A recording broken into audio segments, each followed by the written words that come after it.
அனைவருக்கும் வணக்கம். இன்னைக்கு நாம பிகைன் சீக்ரெட்ஸ்ல எதை பத்தி பார்க்க போறோம்னா, நாளை ஆடி 2ஆம் செவ்வாய்க்கிழமை துர்க்கை அம்மனை இப்படி வழிபட்டால் திருமணம் கைகூடும். வாங்க இன்னைக்கு அதை பத்தி பார்க்கலாம். தமிழ் மாதமான 4வது மாதமான ஆடி மாதம் சிறப்பு வாய்ந்த மாதமாகும். இந்த மாதம் அம்மனுக்குரிய மாதம் என அழைக்கப்படுகிறது. ஆடி மாதத்தில் அனைத்து தெய்வங்களின் சக்தியும் அம்பிகைக்குள் அடக்கம் என்பதால் பெண் சக்தியான மகாலட்சுமியை இந்த நாளில் வழிபடுவது அனைத்து விதமான செல்வமும் உங்களுடைய வீட்டிற்கு வந்து சேரும். அதிலும் ஆடி செவ்வாய் கிழமையில் துர்க்கை அம்மனை வழிபட்டால் திருமணம் ஆகாதவர்களுக்கு திருமணம் கைகூடும். திருமணமான பெண்களுக்கு கணவனின் ஆயுள் பெருகும் என்பது நம்பிக்கை. குடும்பத்தில் மங்கள காரியங்கள் தங்கு தடையின்றி நடக்கும். அந்த வகையில் நாளை ஆடி 2ஆம் செவ்வாய்க்கிழமை துர்க்கையை பூஜிக்க உகந்த காலம் செவ்வாய்க்கிழமையிலும் வெள்ளிக்கிழமையிலும் பெண்கள் துர்கா தேவியை வழிபடுவது வழக்கமாக உள்ளது. அதிலும் செவ்வாய்க்கிழமை ராகு கால துர்க்கை வழிபாடு அதிக முக்கியத்துவம் பெறுகிறது. துர்க்கையை பூஜிக்க உகந்த காலம் ராகு காலம்.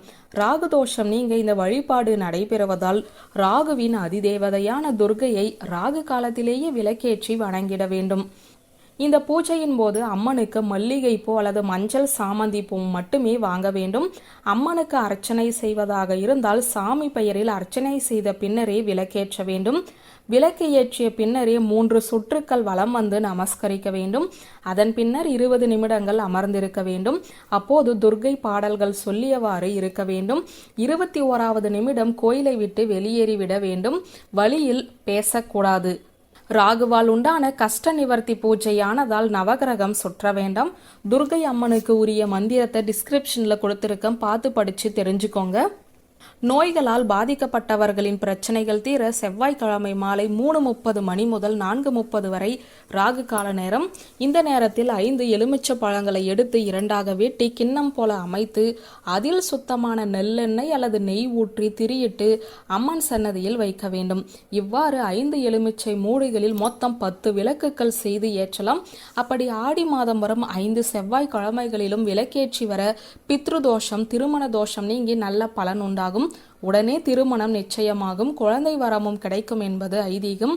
இந்த ராகு காலத்தில் பூஜை செய்தால் அந்த பூஜை மற்ற நேரங்களில் செய்யப்படும் பூஜையை விட பலன் மிகுந்ததாக கருதப்படுகிறது. அதற்கொரு காரணம் செவ்வாய்க்கிழமைக்குரிய அங்காரகன் துர்க்கையை மங்கள சண்டிகையாக வழிபட்டு முழு பலனையும் அடைந்தவராவார். அதனால் செவ்வாய்க்கிழமையில் விரதம் இருந்து செய்யும் ராகு கால துர்கா பூஜைக்கு பலன்கள் அதிகம். அதனால் திருமண தடை நீங்கும், செவ்வாய் தோஷம் அகலும், காரிய சித்தி, பகை விலகுதல் போன்ற நன்மைகள் ஏற்படும் என்பது நம்பிக்கை. வியூவர்ஸ், இந்த வீடியோ உங்களுக்கு பிடித்திருந்தால் லைக், கமெண்ட், ஷேர் பண்ணுங்க. நன்றி.